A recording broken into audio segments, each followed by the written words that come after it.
آله وصحبه أجمعين. اللهم فقهنا في الدين وعلمنا تأويله. اللهم فقهنا في الدين وعلمنا تأويله. اللهم فقهنا في الدين وعلمنا تأويله. قال المصنف رحمه الله تعالى: ونفعنا بعلومه وعلوم شيخنا ولعلوم السائر الصالحين في الدارين آمين آمين. أما بعد.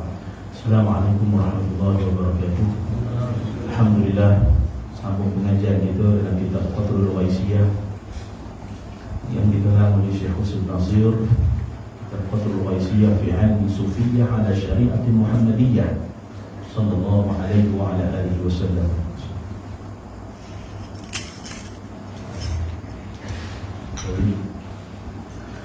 Muka surat 9.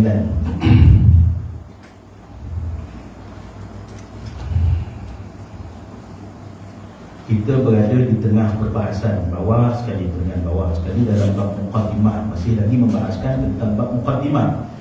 Selesai daripada kita membahaskan 9 mabadil ashar, 9 prinsip asas tasawuf.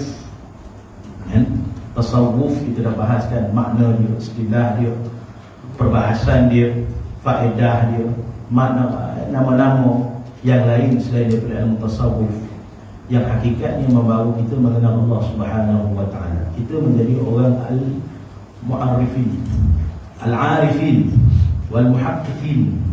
Kita kenal kepada Allah, kenal kepada hakikat Allah Subhanahu wa taala. Ya. Surat 9 kita habiskanlah mukadimah itu insya-Allah. Bawah sekali. Mereka mempunyai adab-adab tertentu di samping amalan dan khidmat mereka kepada Allah. Mereka ni siapa? Ahli tasawuf. Ya, ahli tasawuf. Ahli tasawuf dia tidak menolak syariat. Ya, dia muwafaqah. Mereka ini yuwafiquna ala syariat Muhammadiyah. Ya, mereka ini muwafaqah, bersama-sama selari dengan syariat Nabi sallallahu alaihi wasallam.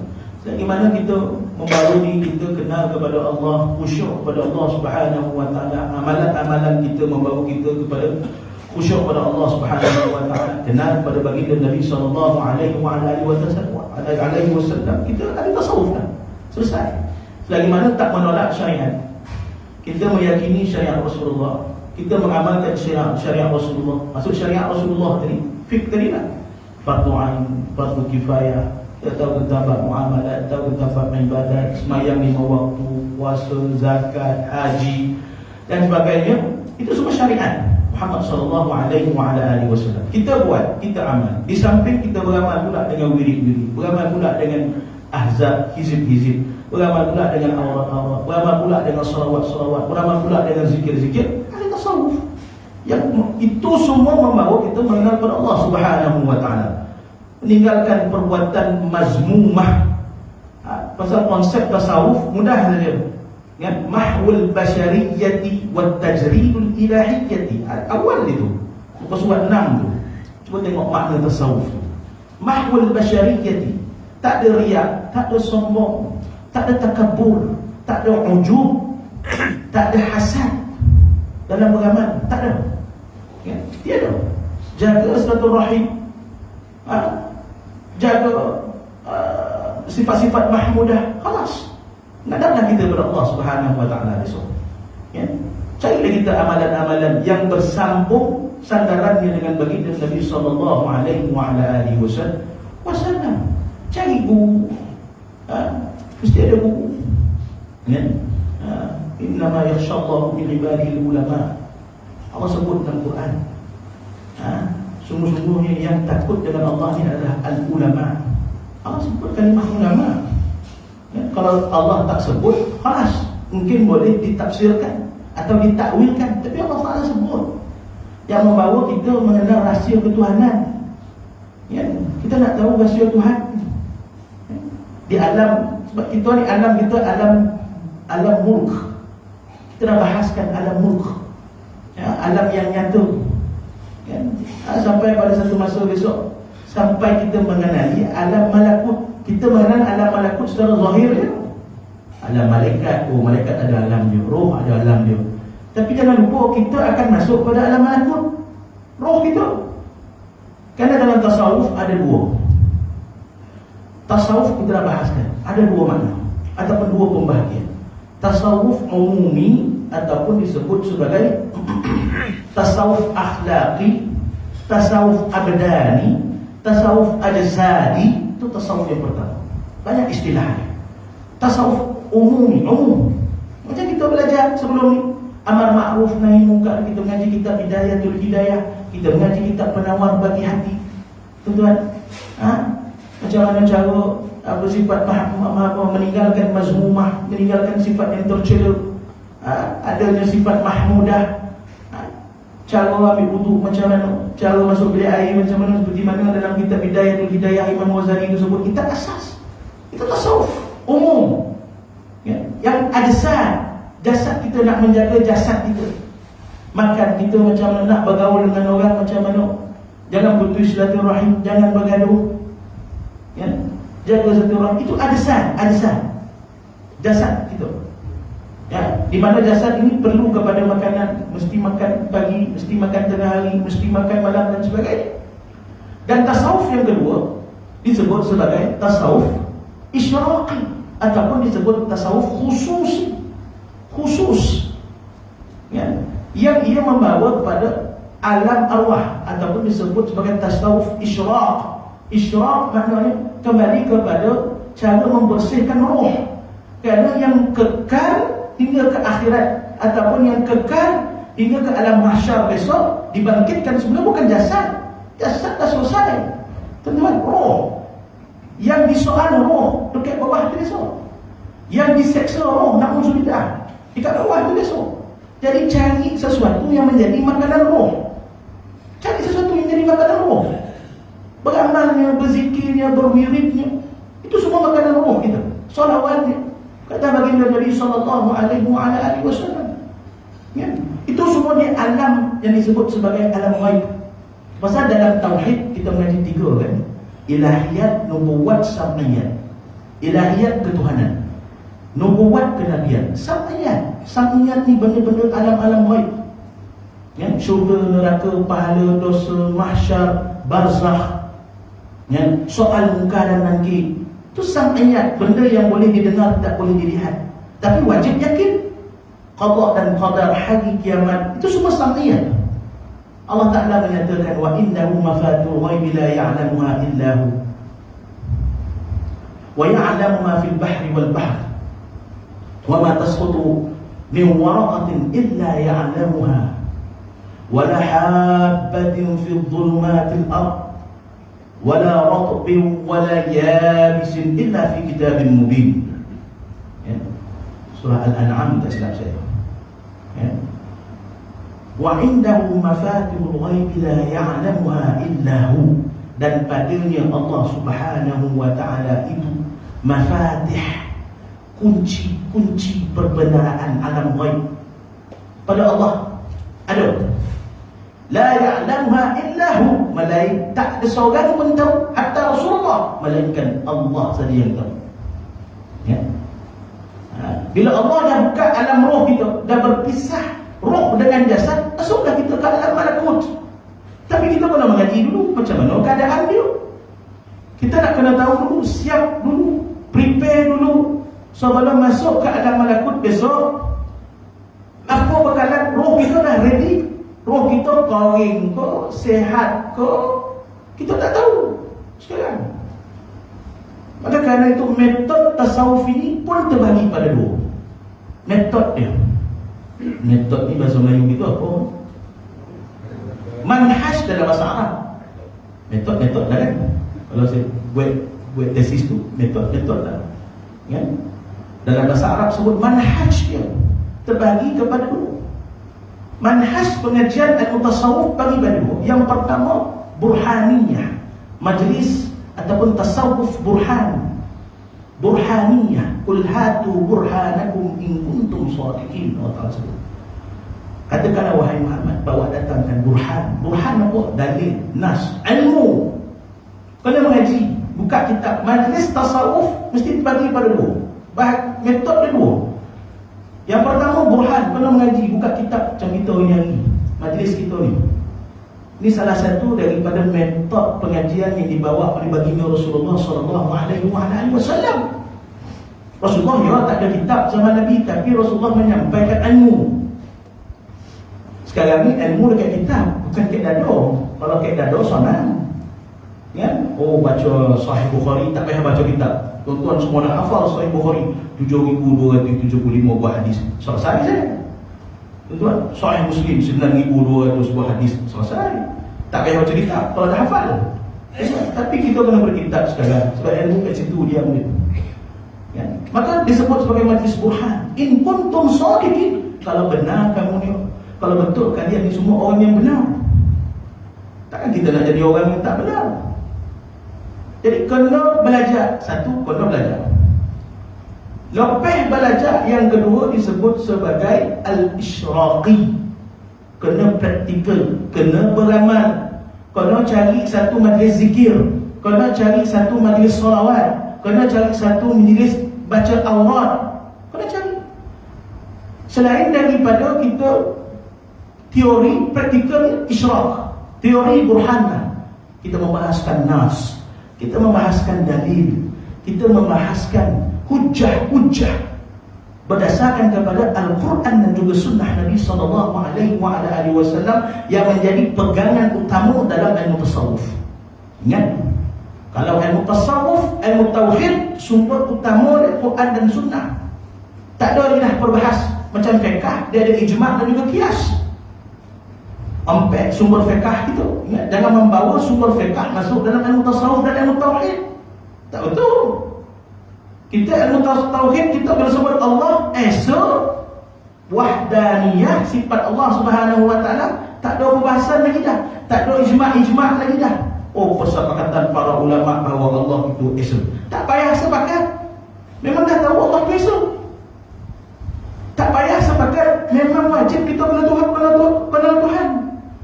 Kena tahu tentang zat, sifat dan juga nama Allah Subhanahu wa taala. Wajib, fardu ain. Fardu ain. Kalau takkan malaikat turun datang mengajar Nabi, cerita tentang Islam, iman dan juga ihsan. Kena lengkap. Kalau bab fiqh selesai lah. Tuan-tuan, fardu kifayah. Kita nak mendalami sedalam-dalamnya dalam bab fiqh tersebut. Cerita tentang bab zakat dan sebagainya. Berapa nisbah 40 ekor kambing keluarkan berapa, 40 ekor lembu ataupun 60 ekor lembu berapa, kalau untuk berapa. Kita tak ingat dah. Dan tak ditanya kat muka kaki tu dah. Kan? Tak ditanya. Tuan-tuan, berapa dalam bab jinayat, dalam bab had, dalam bab qisas, dalam bab hudud, dalam bab qudat, dalam bab munakahat. Belajar, kena belajar, betul tuan-tuan. Ya? Tapi jangan kita tinggalkan tauhid ni tadi, jangan kita tinggalkan tasawuf ni tadi. Asyik dalam ilmu fiqh sehingga terleka dengan ilmu tauhid dan tasawuf. Saya bukannya maksud saya bukan maksud tinggalkan ilmu fiqh, tidak. Tapi ilmu fiqh ada hadnya. Ada had perbahasannya. Khalas, tahu tentang wajib, sunat, harus, makruh, haram. 5 hukum taklifi yang dijatuhkan ke atas mukallaf. Khalas. Selesai. Cukup. Saya sendiri belajar syariat. Saya sendiri kelas fiqh, kelas usul fiqh, cara buat fatwa. Tapi ada had dia. Sampai masa kita bawa, sampai umur kita, sampai masa kita untuk mengenal Tuhan, mengenal Allah Ta'ala. Yang nak dibawa roh kita menghadap Tuhan besok, mengenal Allah Subhanahu wa Ta'ala. Wa ya'lamu ma fil bahri wal bahr, fil barri wal bahr. Allah tahu apa yang ada dekat darat, Allah tahu apa yang ada dekat laut. Wa ma tasqutu min waraqatin illa ya'lamuha. Dan tidak akan gugur satu daun pun, semuanya melainkan dengan pengetahuan Allah. Ini kita nak belajar. Ilmu Allah ni besar, luas. Ilmu nak mengenal Allah Subhanahu wa Ta'ala. Salah satunya adalah burhan. Kita mengaji, cari dalil, cari hujah, cari nas-nas Quran. Tak nak main-main ijma' ulama. Dalam bab tasawuf, bab tauhid, cukup ijma' ulama, itu masuk fiqh. Qiyas, itu masuk fiqh. Disama hukumkan dengan hukum yang ada sumbernya daripada Al-Quran dan Sunnah. Itu qiyas. Ya. Tak ada dalam ilmu tauhid, tak ada dikiaskan bahawa Allah itu sifat salbiyah yang itu disamakan dengan sifat-sifat rububiyah dan sebagainya. Tak boleh, tak boleh. Bila sebut nafsiyah, salbiyah, ma'ani, maknawi, hakikat kembali kepada Allah Subhanahu wa taala berdasarkan kepada dalil Al-Quran. Qul huwallahu ahad wa yabqa wajhu rabbik dzul jalali wal ikram. Allahu la ilaha illa huwal hayyul qayyum laisa kamitslihi syai' wa huwas samiul basir. Banyak dalil. Semua Al-Quran. Tidak ada satu hujah berkaitan dengan menunjukkan bahawa al-mutawhid dan al-tasawuf itu bersumberkan dengan ijma' dan berkias, melainkan hanya Quran dan sunnah Nabi sallallahu alaihi wasallam. Pasal penting. Itu pasal penting. Dan ahli tasawuf, wirid utama yang paling utama, ahli tasawuf yang paling utama, paling penting adalah Al-Quran. Itulah wiridnya. Al-Quran adalah wirid utama kita. Jangan ego kita bertasbih subhanallah, subhanallah, subhanallah, Allahu akbar, Allahu akbar, alhamdulillah, alhamdulillah, alhamdulillah. Baca wirid ni, baca zikir ni, baca hizib ni, Quran tak baca. Jangan. Wirid Al-Quran adalah wirid paling utama. Kata Syekh Saleh Al-Ja'fari, Imam Masjid Al-Azhar dulu lah, dah meninggal lah tuan. Ya, 50 tahun menjadi imam. At-tariqati huwa al-Quran wal-'ilm wat-tuqa. Yang dikatakan tasawuf, yang dikatakan tariqat adalah Al-Quran. Al-Quran. Lepas Quran, ilmu. Ni, kita mengaji ni.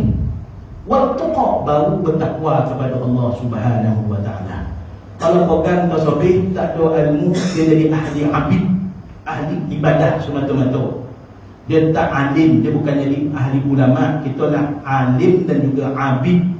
Kita nak jadi orang yang berilmu dan orang yang kuat ibadah. Dua-dua kita pegang. Ya? Akan itu Nabi SAW nak beza antara orang alim dengan orang abid.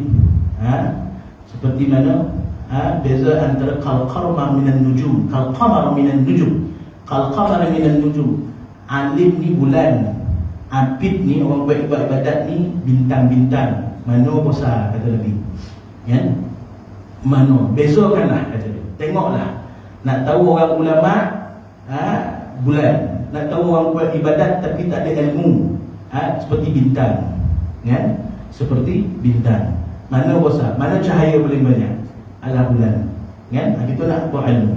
Lepas berilmu, baru isyraq. Kono buat majlis zikir, kono join majlis salawat, kono join majlis wirid, kono join majlis azan. Jangan tengok, kita jangan memberatkan diri kita. Oh, kono wajib zikir 1000 kali, kono wajib zikir sampai 20,000 kali, kono wajib zikir sampai 50,000 kali. Tengok orang tu banyak tu zikir. Kan? Tengok kemampuan diri kita. Jangan sampai tak makan, tak minum pula. Ya, pouring darah. Jangan. Tengok kemampuan diri kita. Yuridullahu bikumul yusra wa la yuridu bikumul usra. Sampai satu ahwal, sampai satu keadaan, zikir 1000 kali ke 2000 kali jadi mudah buat kita. Kerana apa? Kita dah mulakan daripada jumlah yang sedikit. Kita istiqamah. Afdalu minal karamah. Istiqamah lebih mulia daripada karamah, kata Nabi SAW. Baik. Mereka meletakkan istilah-istilah tertentu bagi adab-adab tersebut. Nafas-nafas, dhabit, kaedah serta pengambilan daripada ilmu. Mereka ni adalah tasawuf. Meletak istilah, kita dah belajar istilah.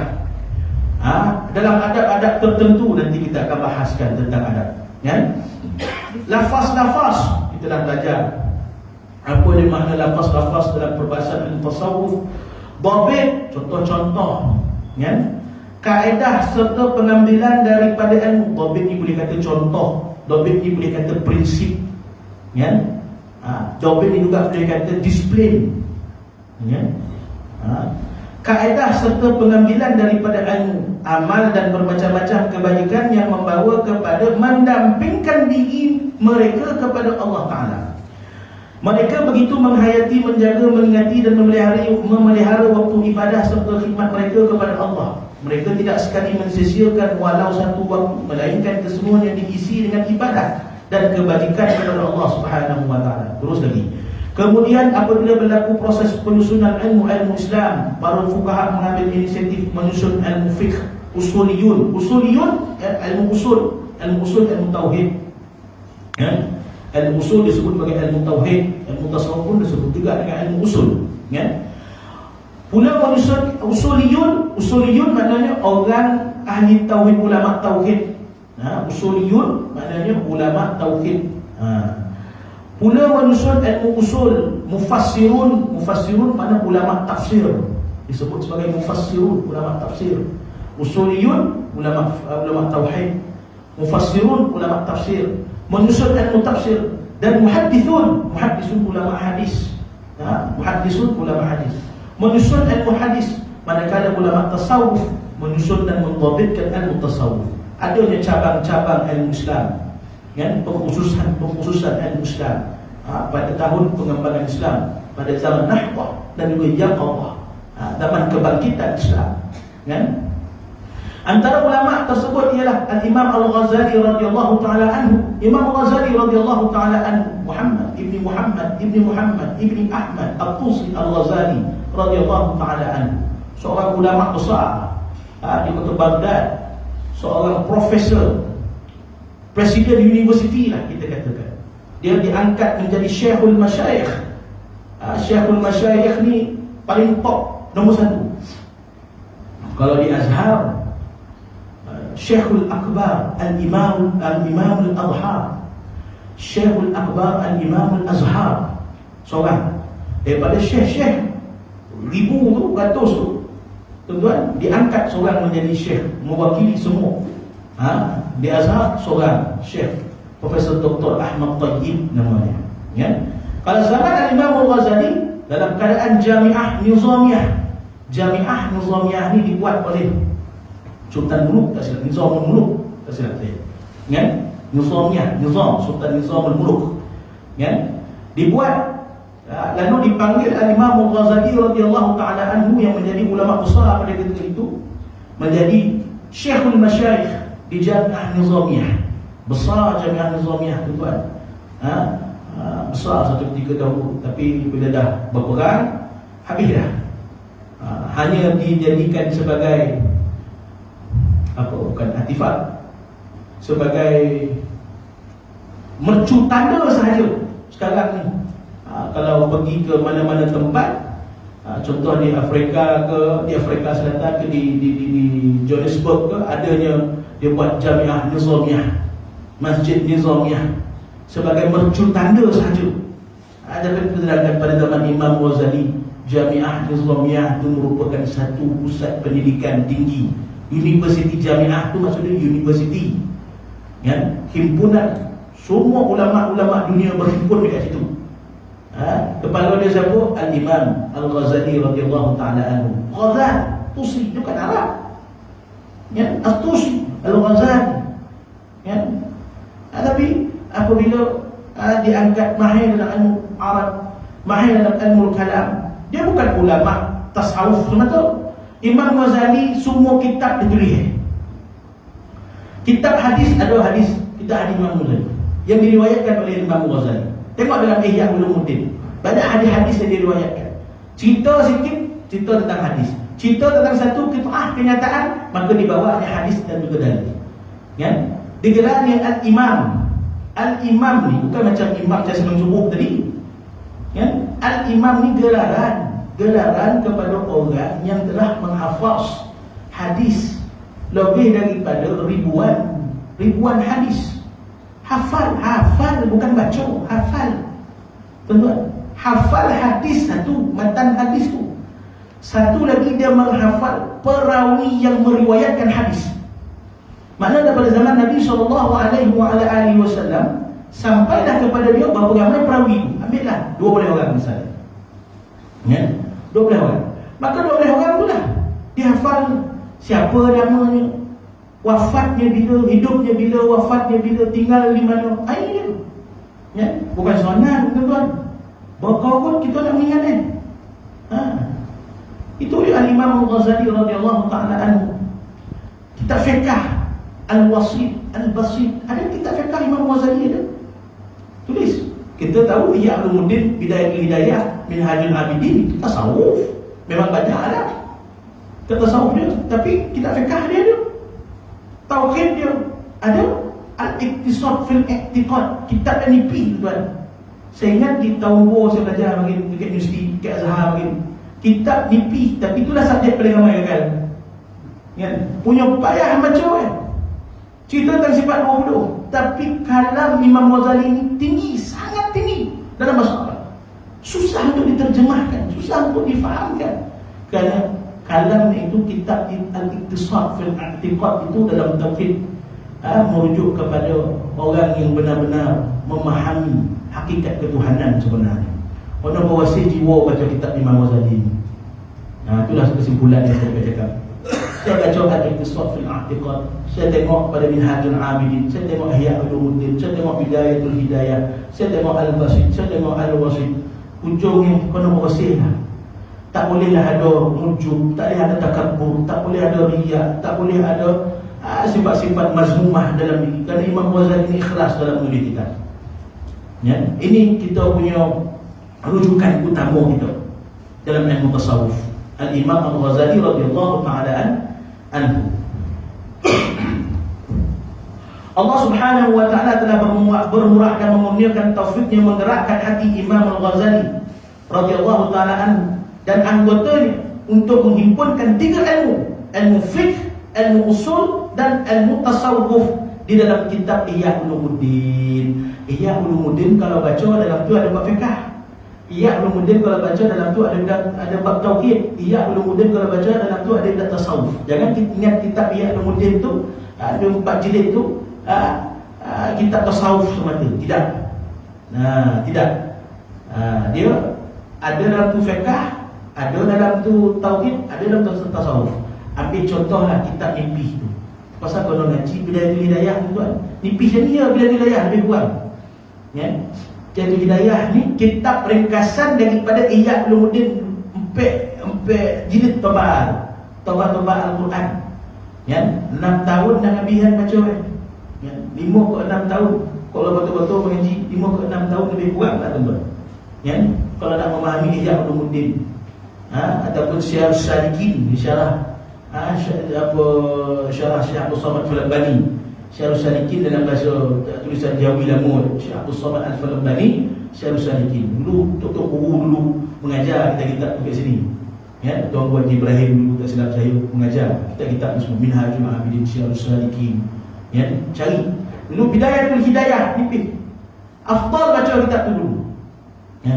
Dalam tu ada fiqh, cara bab taharah, cara bab tayamum, lepas tu masuk bab solat, lepas bab solat cara macam mana nak menjauhkan diri daripada sifat-sifat mazmumah. Jadi ada fiqh, ada tauhid, ada tasawuf dalam tu. Ya, baik, baik. Banyak pada mengaji empat ni. Maka jadilah ilmu tasawuf itu termasuk dalam kategori ilmu Islam yang ditabitkan dengan dalil-dalil daripada Al-Quran dan hadis Nabi SAW. Nah, dia tak khabar ijma', dia tak khabar qiyas. Quran dan juga hadis. Taraktu fikum amrayni lam tadillu ma in tamassaktum bihima kitabullah wa sunnatu Rasulillah sallallahu alaihi wa ala alihi wasallam. Aku tinggalkan kepada kamu 2 perkara. Selagi mana kamu berpegang kepada 2 perkara ini, kamu tidak akan sesat sampai bila-bila. Lan tadillu. Lan, lam nun. Kalau tuan tengok dalam Quran ada lam nun.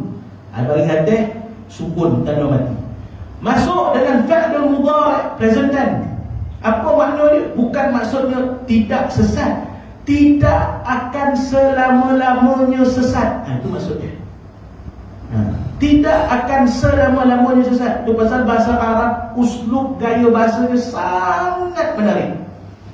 Ya, satu huruf alif membawa pelbagai makna. Alif, kalimah alif a.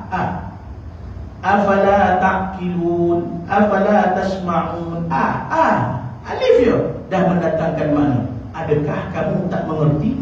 Adakah kamu tak boleh berfikir? Adakah kamu tidak mendengar? Alif saja. Adakah? Ba, bismillahirrahmanirrahim. Ba saja mendatangkan makna. Ta mendatangkan makna. Setiap huruf Allah mendatangkan makna. Mudah saja. Alif sampai dah ya. Kita panggil huruf hijaiyah. Huruf hijaiyah. Dia bukan A, B, C, D. A, A tak ada mana. Kan? Tapi bila alif sampailah ya. Setiap huruf kalam Allah itu mendatangkan makna. Orang yang menyebutnya juga mendatangkan 10 ganjaran kepadanya. Sebut alif bata sa sampai ya. Sebut bismillahirrahmanirrahim, berapa banyak huruf tu? Berapa banyaklah, 10 ganjaran lah dapat. Kan? Berpuluh lah ganjaran dapat. Kan? Baik. Lalu tadillu ma in tamassaktum bihima. Dua benda yang takkan sesat sampai bila-bila. Dengan syarat pegang kepada dengan dua benda, Al-Quran dan juga sunnah Nabi SAW. Itu pesanan Nabi, itu wasiat Nabi. Dengan tujuan semata-mata untuk beribadah kepada Allah Subhanahu wa taala. Kita ni hamba. Apa maksud hamba? Apa maksud hamba? Al-abdu. Ma makna al-abd? Apa yang dikatakan hamba? Al-abdu asy-syakhsu bighairi tamlikin min asy-syai'. Ya? Seseorang yang tidak memiliki sesuatu, itu maksud hamba.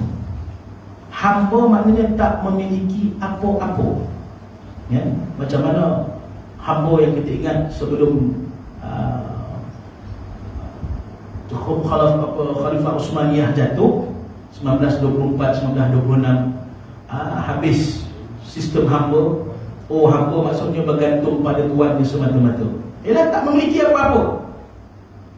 Kita dengan Allah Subhanahu wa taala, iyyaka na'budu, iyyaka na'budu, kepada Engkau ya Allah kami menyembah, mengabdikan diri. Kerana niat dalam hati, aku ni tak ada apa-apa ya Allah.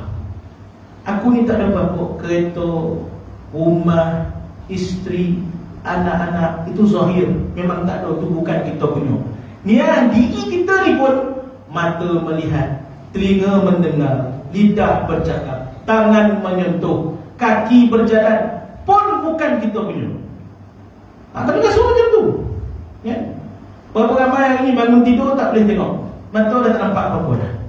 Berapa ramai yang bangun tidur hari ni telinga makin lama makin tak dengar. Tuan-tuan, itu semua sifat Tuhan. Sifat ma'ani, kalau mengaji dalam tauhid, sifat ma'ani ada 7. Qudrat, iradat, ilmun, hayyun, sama', basar, kalam. Betul tak? Ya, sifat 20 terbahagi kepada 4 sifat. Ada nafsiyah, dalam tu wujud satu sifat. Lepas tu ada salbiyah, kita maqam mukhalafatul hawadis, qiyamu ta'ala bi nafsi wahdaniyah. Ada 5 sifat dalam salbiyah. Baik, selesai. Ma'ani, sifat ma'ani pada mengenal Allah Subhanahu wa taala yang berbangsa ada. Maksudnya ada pada fikiran, boleh dibayangkan, boleh digambarkan. Apa dia? Qudrah, iradat, ilmun, hayyun, sama', basar, kalam. Qudrah artinya apa? Saya dah bahaskan sebelum ni tuan-tuan. Berkuasa Allah, maha berkuasa Allah Subhanahu wa taala, mengada dan meniadakan akan sesuatu. Itu pada zat Allah Taala. Tapi ada tak sifat kudrat Allah Ta'ala bagi pada kita? Ada.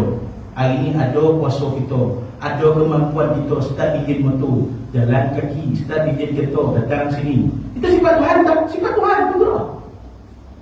Ya.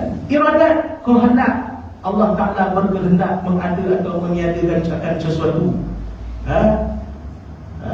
Badi'us samawati wal ardi wa innama kun fayakun dulah. Tuan-tuan nampaklah semua tu kan? Fa idza qada amran fa innama yaqulu lahu kun fayakun. Bila Allah Taala berkehendak kun fayakun, jadilah dengan sifat kudrah. Kan? Saling takluk menanduk antara satu sama lain. Baik, selesai. Iradat, kita ada tak iradat kehendak? Kita ada kehendak. Boleh kereta, boleh rumah, berkahwin, datang kehendak. Ni datang ke sini kehendak siapa ada iradat ni punya? Allah Taala yang punya. Kiaskanlah dengan yang lain, sama' basar, sama' dengar. Kita ada telinga, ada boleh tak mendengar? Boleh, alhamdulillah. Ada juga orang ada telinga, tak boleh mendengar. Ya? Tapi Allah pinjamkan juga sifat sama', Allah pinjamkan sifat basar, melihat. Jadi tak, itu semua Allah Ta'ala punya, Allah Ta'ala beri. Kerana kita ni hamba, tak ada apa-apa, diberi. Ya? Kita tak minta, tapi diberi. Sebab apa diberi? Dengan rahmat, dengan rahmat, dengan rahim Allah Subhanahu wa Ta'ala. Ya? Itu dia makna amal. Baik. Hanya itu tuan kan, kita baca lah, kita dah lama berhenti ya. Ya? Terbalam timur, baca ya. Saya dipanggil untuk buat kajian manuskrip di Turki, tuan-tuan. Buat kajian manuskrip. sebulan, bukan sebulan, saya dah 40 hari dah macam keluar tablik 40 hari ke saudara ya, di Turki, kemudian pergi kat Universiti Durham di United Kingdom ya. Kita punya bahan-bahan kita yang ada dekat Nusantara ni bila penjajah datang dibawa lagi semua ya. Manuskrip asal semua dibawa lagi pergi ke sini. Bila nak minta balik kena boli ya, kita tak berduit nak boli, jadi kita scan, kita tulis balik. Itu yang jadi 40 hari tu ya, jadi 40 hari tulis balik, scan, salin balik. Tengok adalah persurat yang terkoyak kan, pergi cari balik. Bukan satu kerja yang senang tuan-tuan. Manuskrip berkaitan dengan ilmu tasawuf, berkaitan dengan tarekat. Al-Imam Ahmad Ibn Idris radhiyallahu ta'ala anhu. Malaysia terkenal dengan tarekat Ahmadiyah. Negeri Sembilan dah 100 tahun di bawah Hakikat Syekh Muhammad Said Al-Linggi 1924 26 meninggal sampai dah sekarang. Dah 100 tahun dah. Kebanyakan manuskrip ni makhtutat dalam bahasa Arab tersebut. Tulisan tangan. Tuan-tuan, ya. Semua dibawa ke sini. Kita tak boleh baca buku-buku yang sekarang ni yang ditulis oleh ulama tanpa tulisan tangan. Takut apa? Takut ada tercicir waktu perpindahan percetakan tersebut. Bila tercicir itu sumber kita jadi tak sahih. Kan? Boleh dikaji balik, boleh didebat balik. Kita tak nak sampai tahap macam tu, membazir masa. Jadi kita cari yang asal dan usul dia terus. Kan? Dapat grant terus buat. Kan? Alhamdulillah. Selesai dapat juga. Ya, alhamdulillah. Tapi tuan-tuan jangan risau, saya balik di bulan Ramadan 3 kali saya masuk jolok hidung tuan-tuan, alhamdulillah negatif. Ya, janganlah risau tuan dia. 3 kali longgar lubang hidungnya. Ya. Apa dia tadi? Dari sini dapatlah difahami bahawa perjalanan sufi itu tiada perbezaannya dengan fuqaha dalam hukum ibadat kepada Allah Subhanahu wa taala. Tak ada perbezaan. Dalam bab ibadat kita sama. Bila sebut Allahu Akbar, di sisi mazhab Imam Syafi'i tangan perlu ada diangkat ke bawah dada.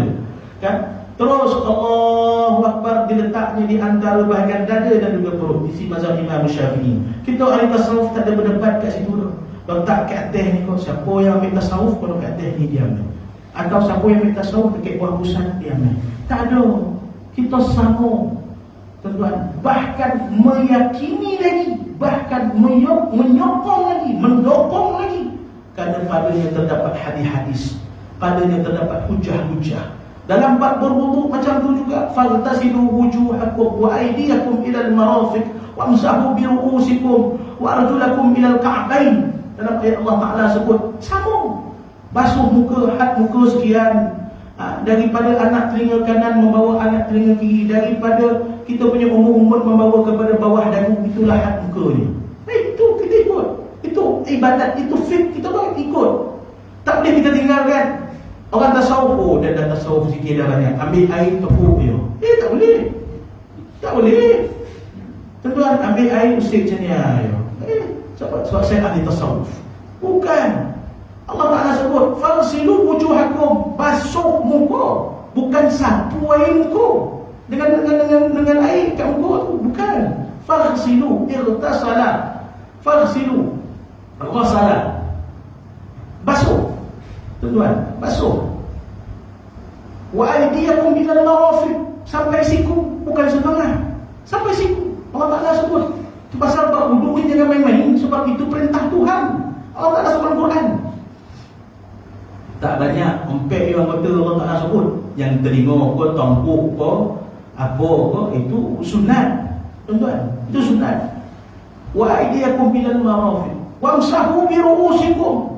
Dibahaskan dengan oleh para ulama. Kata Imam Malik, wamsahu bi ru'usikum. Itu betul menyapu. Wamsahu,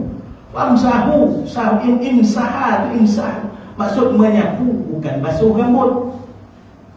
Kita ambil sapu. Kata Imam Malik yang dikatakan biru sikum tu, membawa maksud semua sekali kepala kena sapu. Itu yang bersapu kepala semua mazhab Maliki. Kan? Kata Imam Syafi'i, tu bukan maksud likulli lil tab'id, sebahagiannya paling kurang 3 anak rambut kena. Kan? Tu yang menyapu kita. Pasal orang Melayu ni mazhab Syafi'i mudah. Kan kita orang mudah-mudah. Sedia kan sapu, sedia selesai. Kan daya ni menyapu dah kita setuju. Wa arjulakum ilal ka'bain, dan juga basuh kaki sampailah ke buku lagi. Kita setuju, tak ada siapa-siapa pun, tak ada. Kok ada orang yang berlawanan dengan itu, temberanglah tuan-tuan, tinggallah. Dia kaya kita. Susahlah jawab ke akhirat. Ingat, penjamin kita ialah Rasulullah SAW. Itu penjamin kita. Siapa dia orang yang membawa mengenali Rasulullah, mengikut syariat Rasulullah, boleh. Kalau itu sandaran kita besok. Kita dengan Nabi 1443 jauh, sangat jauh. Konon cari orang yang mengenalkan kita dengan Nabi, sebab dia akan jadi perantara kita dengan Nabi. Dengan syarat syariat Nabi dia bawa, bukan berlawanan dengan syariat Nabi. Oh, puasa tak payah, zakat tak payah, haji tak payah, edanlah Nabi. Memang boleh. Ya, orang Melayu kita memang banyak penipu-penipu dah tuan. Ya, sangat banyak penipu. Jangan. Ya, syariat Nabi, Quran dan juga sunnah. Cuma ahli sufi lebih cenderung mengambil jalan ikhtiyar, lebih berhati-hati. Ikhtiyar ni berhati-hati, berwaspada, kan? Dengan memilih pendapat yang lebih kuat dalam masalah yang diperselisihkan dalam masalah fiqh. Lebih berhati-hati dalam masalah fiqh. Kuat berpegang dengan ijma' ulama dalam bab fiqh, ya, bukan bab tasawuf dan tauhid. Dalam bab tauhid tasawuf tak ada ijma'. Dalam bab fiqh kita ikut ijma' ulama. Ijma' maksudnya persepakatan para ulama. Dalam bab fiqh, ambil contohlah kita ramai-ramai ini, berhimpun para ulama. Contoh dalam menentukan satu hukum, contohlah tadi cerita tentang sapu kepala. Sebahagian ulama kata, dalam mazhab Syafi'i kata sebahagian saja, tak ada semua tu, sebahagian je. Dibahaskanlah, keluarkanlah hujah dan juga dalil. Dapatlah persepakatan. Oh, Imam Syafi'i sebahagian, ada dalil dia, sebab ba tu mendatangkan makna sebahagian, ya? Imam Malik, ba tu mendatangkan makna semua. Dibahaskanlah sekian. Ataupun datang beberapa masalah yang lain, berbahas, tengok mana sepakat paling ramai yang mengatakan ia hukumnya adalah sunnah, harus, ataupun makruh, ataupun haram. Mana sepakat? Yang sepakat itulah, majoriti itulah diikut, diambil di sisi ulama tasawuf. Berhati-hati gitu, kan? Berhati-hati gitu. Sekarang banyak orang mereka hadis, kan? Banyak bawa hadis dhaif, tak ada masalah. Kita tak ada bermasalah dengan hadis dhaif. Imam Ahmad bin Hanbal radhiyallahu ta'ala anhu dalam menentukan hukum, Imam Ahmad bin Hanbal pengasas mazhab Hanbali. Mazhab Hanbali, anak murid Imam Syafi'i. Anak murid kepada Imam Syafi'i. Imam Syafi'i mengaji dengan Imam Malik, pengasas mazhab Maliki. Kan? Imam Syafi'i mengaji dengan anak murid kepada Imam Hanafi, Abu Hanifah. Abu Hanifah wafat, Imam Syafi'i lahir. Tak sampai jumpa Imam Abu Hanifah. Tahun 80 Hijrah wafatnya, 150 Hijrah wafatnya Imam Abu Hanifah. Lahirnya Imam Syafi'i, tak sampai jumpa. Jadi mengaji dengan anak murid kepada Imam Hanafi. Jadi Imam Syafi'i ini dia dapat banyak. Hanafi pun dia dapat, Maliki pun dia dapat, sebab dia mengaji dengan Imam Malik. Yang mengaji dengan Imam Syafi'i ini tadi, Imam Ahmad bin Hanbal, pengasas mazhab Hanbali. Jadi kita ni dalam grup tu, ya. Tak ada katakan mazhab kau mazhab lain macam agama lain. Tidak. Pembahasan kita dalam ruang lingkup daripada susur jalur yang sama. Semua bawa kepada Nabi SAW. Ya. Cuma dalam permasalahan fiqh yang tidak jelas disebut dalam hadis, maka mereka mengeluarkan pendapat. Ijtihad mereka, pendapat mereka dengan ilmu mereka. Pasal dalam fiqh ada ilmu fiqh, ada ilmu usul fiqh. Fiqh cerita dah selesai, hukum dah selesai, cerita tentang hukum. Usul fiqh macam mana nak mengistimbat hukum, macam mana nak buat hukum jadi macam tu. Cerita tentang permasalahan fiqh, kan? Nak mengistimbatkan hukum mesti dengan dengan kawaid, mesti dengan kaedah fiqh yang telah disusun oleh para ulama. Tu pasal Imam Syafi'i dia dah ada kawaid fiqh dia. Dia dah cukup dah. Asbah wa nazair lebih 5 lagi lebih kaedah fiqh. Dah susun. Kita ambil je, selalu je. Nak kita takkifkan, nak kita adaptasikan dekat mana hukum mana. Itu kami diajar cara macam ni. Di Azhar duduk berhimpun bagi satu fatwa, kaji fatwa ni. Bunukul laban contoh. Fatwa bank susu. Apakah hukum bank susu? Bank susu dulu kan dekat Eropah boleh buat bank susu. Mak-mak, ibu-ibu boleh jual susu. Dihimpunkan dalam satu agensi. Siapa bayi-bayi yang tak cukup susu, kita bagi susu. Ya, macam tu sekali. Kita pun kaji. Oh, haram hukum dia. Tak boleh. Sebab apa? Melibatkan kepada hal nasab. Bila hal nasab bercampur nasab, takut adik-beradik sesuruhan berkahwin. Masalah nasab, masalah miras, harta faraid, besok semua bermasalah besok. Lagi bercampur bau nasab. Tak boleh, haram. Cari kawaid yang mengharamkan. Cari kaedah. Nabi tak sebut. Ataupun kaedah disebut mutaqal iktiman. Apa maksud mutaqal iktiman? Kad kredit zaman Nabi ada ke kad kredit? Body guna kad kredit, touch and go, tap atas suap. Apa hukum dia? Zaman Nabi tak ada. Itu buat muamalah. Yang dikenakan kepada kita charge bank. Apa dia charge bank tu? Harus ataupun tidak? Kita beli bukan pakai duit kita, pakai duit bank dulu. Sah tak pembelian itu? Oh, disalah semua. Itu saya. Kita nak mengadaptasikan hukum itu dengan hukum zaman Nabi. Zaman Nabi tak ada. Tapi Nabi sebut ada cerita berkaitan dengan pindah hutang, pindah perbelanjaan, babul hiwalah atau babul hawalah. Cerita tentang bab pindah hutang. Maksudnya kita berhutang pada bank, tapi bank dah bayarkan untuk kita dulu. Kita berhutang kepada pembeli, bank bayar untuk kita bayar kepada bank. Harus. Hukum dia adalah harus. Kata ni mutaqal iktiman. Faedah. Apa hukum faedah bank? Dia ceritalah. Dia pun panjang lebar juga. Ini bukan kelas fiqh ya, ini kelas tasawuf. Nanti kalau kebat buka lagi kita fiqh panjang cerita. Latih mengajar fiqh ni sebenarnya sangat latih. Saya mengajar seorang tuan kitab kitab fiqhul manhaji di mazhab Imam. Dah selesai satu bab, banyak lebih kurang tuan-tuan. Tapi yang latih itu sudah tanya, Ustaz, kalau ni macam hukum Ustaz, kalau ni macam bodoh tak ada ditanya ni. Latih jawab Pasal berhenti pasal tak minat dengan fiqh, cukup kan? Cukuplah sopan dengan fiqh, bab video tu cukuplah, tak nak mengajar dah. Kan? Anda masuk bab zakat. Kan? Kalau nak ngaji tunggulah seorang akan datang. Nak ngaji tauhid, nak ngajar tauhid dengan tasawuf. Selesai. Apa nak Tuhan nak kita rapat diri kita dengan Allah Subhanahu Wa Taala. Kan? Kalau ngajar fiqh kadang lupa kita lekongkan masalah tu. Cerita tentang bab zakat, ada cerita bab zakat. Nagilah. Cerita masalah tu berapa kadang 25%, kalau omeh 85 gram, kalau omeh pakai 150 gram, kalau omeh yang budak pakai, kau tak pakai 215 gram. Kan nak bagi budak. Cerita bab tu payah mengira ngajar. Ujung Tuhan pernah tak berapa sifat? Ada korban 5 boleh 20. Kan? Tak ada lupa. Kan?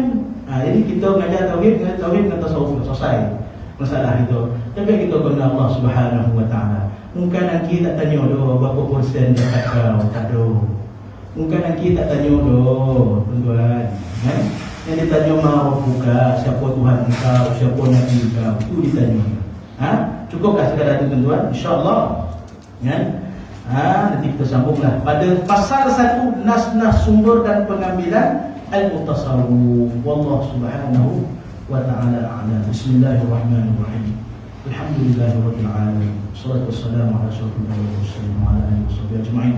Allahumma sabbitna qara'na wa naqasna. Allahumma rizqna fahman nabiyyi wa hifdhal mursalin wal malaa'ikatil muqarrabin bi rahmatika ya arhamar rahimin. Sallallahu alaihi wa sallam maulana Muhammad sallallahu alaihi wasallam. Alhamdulillah.